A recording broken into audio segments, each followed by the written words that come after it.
Et on reprend la direction de la rue Nicolas Appert, à proximité du boulevard Richard Lenoir dans le 11e arrondissement de Paris, une zone où se trouve notre envoyé spécial Christophe Dansêtre. Bonjour Christophe.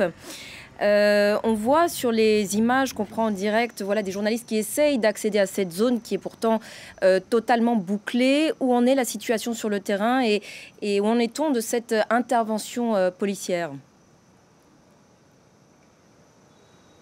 Eh bien, le quartier est toujours bouclé. Vous pouvez voir là, juste derrière moi, ce sont désormais les militaires des brigades Vigipirate qui sécurisent les rues.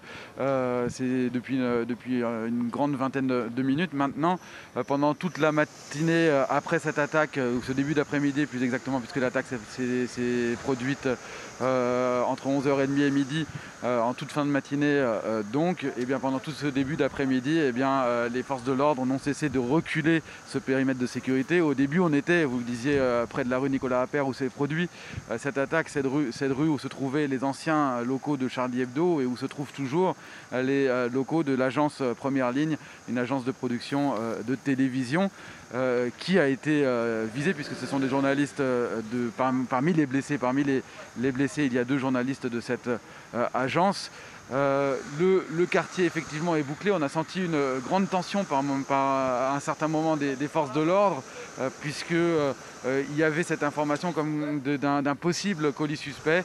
Finalement, le doute a été levé et ça n'a pas empêché tout de même les forces de l'ordre de rester extrêmement mobilisées et de sécuriser davantage encore la zone, parce qu'il y a cette chasse à l'homme qui a eu lieu, qui a mené à l'interpellation d'un individu pas très loin d'ici, à la place de la Bastille, qui se trouve un petit peu plus loin, quelques centaines de mètres ici sur ma droite. Et cette interpellation s'est produite sur les marches de l'Opéra Bastille, un individu qui était couvert de sang et qui correspondait au profil que recherchaient les policiers. On a eu une information sur une deuxième interpellation, mais je n'ai pas eu la possibilité de la confirmer par Oui, une deuxième plusieurs sources, interpellation qui a donc été je préfère rester confirmée prudent de sur cette... sources judiciaires, Christophe. Pardonnez-moi, je me permets de vous interrompre. On va rejoindre. Alors je peux vous en dire plus sur Ah, cette... bah allez-y, allez-y. Je peux vous en dire plus. Cette deuxième interpellation, elle est intervenue au métro Richard Lenoir, c'est-à-dire tout près de l'attaque, ce qui paraissait presque inconcevable, puisque tout le quartier avait été bouclé. Et malgré tout, l'homme a été interpellé à cette station de métro Richard Lenoir. Probablement qu'il était caché à ce moment-là.